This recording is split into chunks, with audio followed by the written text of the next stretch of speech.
Hey, it's Ben, aka Dead Guy Cardboard. I have some pickups to show you guys. I haven't been picking up too much stuff because I'm a collector, and I feel like right now as a collector, it's just a bad time to pick up cards. Their card prices are just so high, but I have found a few that were good deals. And I'm going to show you a couple cards too that I'm planning on flipping. I don't normally show cards on YouTube that I flip. I don't know. I just feel weird about it. I feel like it's like showing off a car you're renting. But I'll just show you my thinking on those cards and why I picked them up to flip. Okay, so started off from oldest to newest. This is a card from my collection, the 1960 Topps Carl Yastrzemski rookie card. Love the look of this card. I've always wanted this card. I remember seeing it in Beckett when I was a kid in the 90s. Just a classic looking set. And this card looks so good for a PSA 6.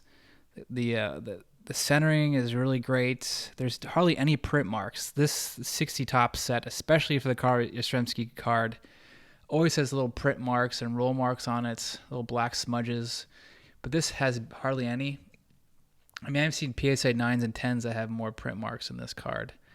And the corners on this look so sharp. I think I might honestly regrade this and I think it could get bumped up to a 7. I mean, here's some 7s. You can see the centering or the corners look just as good on this Reggie Jackson PSA 7 that was recently graded. And the centering of the edges and the corners look the same too compared to this Frank Robinson. I would argue that this Carl Yastrzemski looks better than the two 7s I just showed. So maybe a 7.5. Who knows? I'd be happy either way if it doesn't bump up, because this is just an outstanding looking card. Paid a bit of a premium for it, but I've harped many times on picking up cards and paying a premium on cards that look really nice for the grade, because you'll be happy with it in the long run.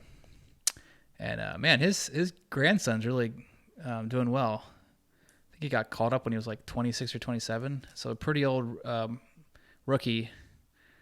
I guess this is his second year, I guess. Anyway, his grandson looks a lot like him too, like the very similar facial features. All right, you guys don't care about that. All right, and then I picked up this 2003 Contenders auto of Carson Palmer. This is the black auto. There's only 36 of these made. There's a total of only 194, but the rest are all in blue ink. This is a huge card back in the day. It used to go for thousands of dollars. I think there's only one PSA 10. It's just a tough card to get in any grade, especially PSA 10. Yeah, I'm a Bengals fan. Loved watching Carson Palmer. I think he's one of those players that could have been a Hall of Fame quarterback had he been on better teams. I mean, he was on the Bengals and the Cardinals and the Raiders.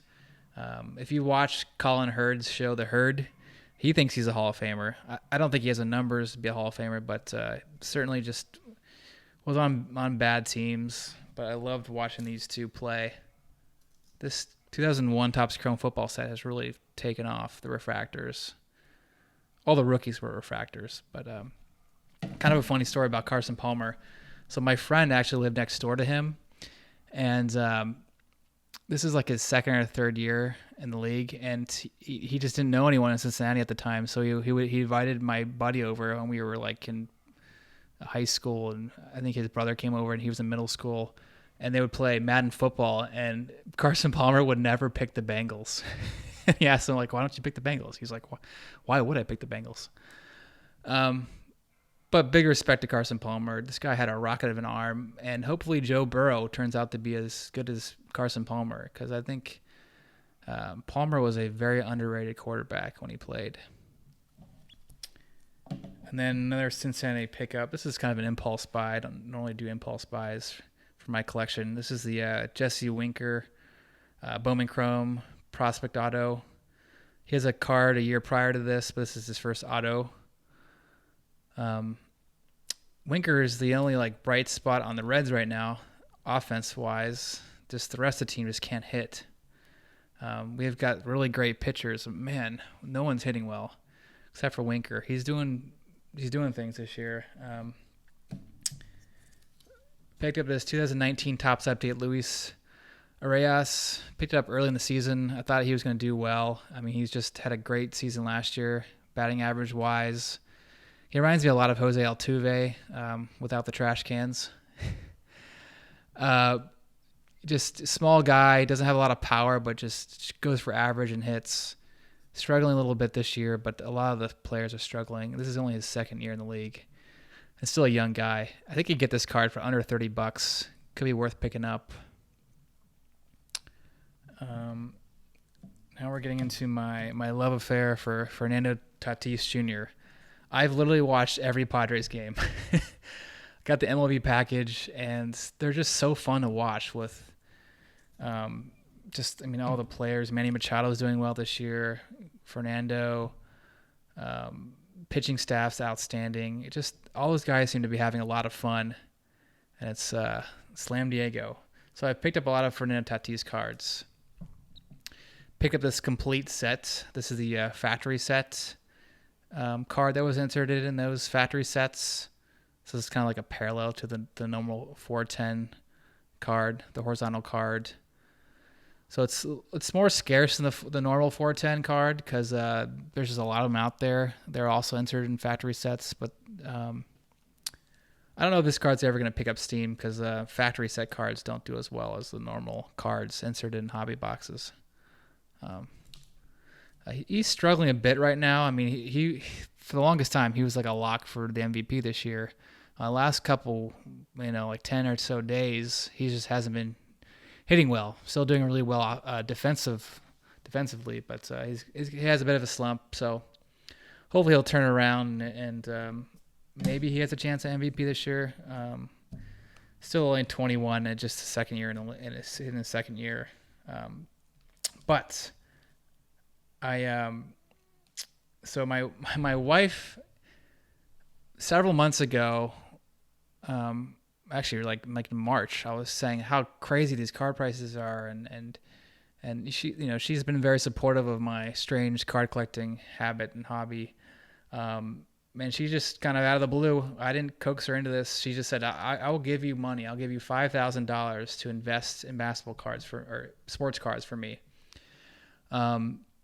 So I've gotten one card for her since then. I just think there's not too many deals out right now, and I'm not going to spend her money just to spend her money.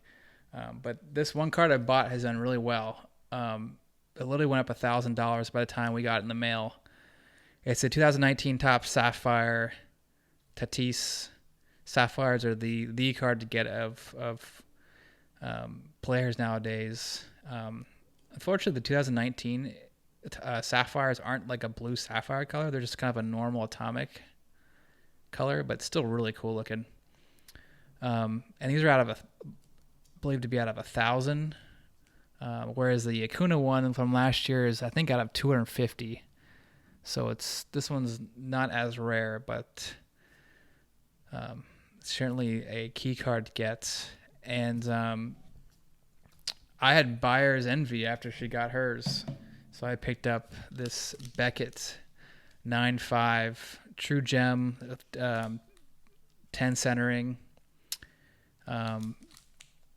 This card is not done nearly as well as the PSA 10. The 9.5 True Gems just aren't doing well anymore.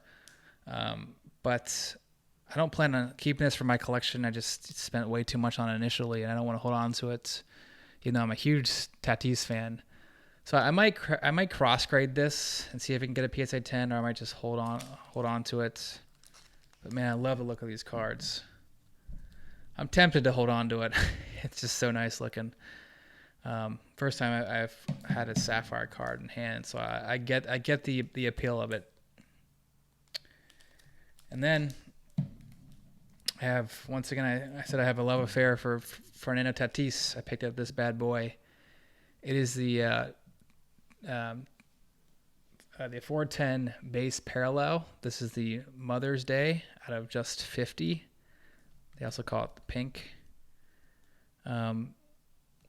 So my thinking is there are so many of these 410 base cards. I mean, there's going to be, I'm estimating close to 15 to 20,000 PSA 10s of those base cards graded the next year or so. They're not going to be at all scarce, and if Tatis continues to do well, these parallels are going to be pretty valuable and sought after. And the Mother's Days are out of 40. The Father's Days the Mother's Days are out of 50. The Father's Days are out of 50, and the more desirable ones, the Independence Day, are out of 75, and the camos and the blacks are out of, I think, 68 from this year. But the blacks and the Independence Day are actually not as rare as this card, but they go for more because, I mean, the blacks look cooler and so do the Independence Days. But I think there's some pretty good deals to be had on the Mother's Day and Father's Day because they're actually rarer than the Independence Day and the blacks. Now this card, I don't know what to do with it. Like, I might get it graded. I knew it wasn't going to get a 10 when I bought it. A little bit of white here, but I think it has a very strong chance of getting a 9, which I'd be happy with. And I might hold on to this for my collection. I'm just a huge fan of Tatis. I love his swag, his fielding. Really a positive guy. And yeah, picked up quite a lot of Tatises. But that's it. Thanks for watching. Remember just to have fun with this hobby. I know it's getting kind of crazy right now with prices, but be patient. Later.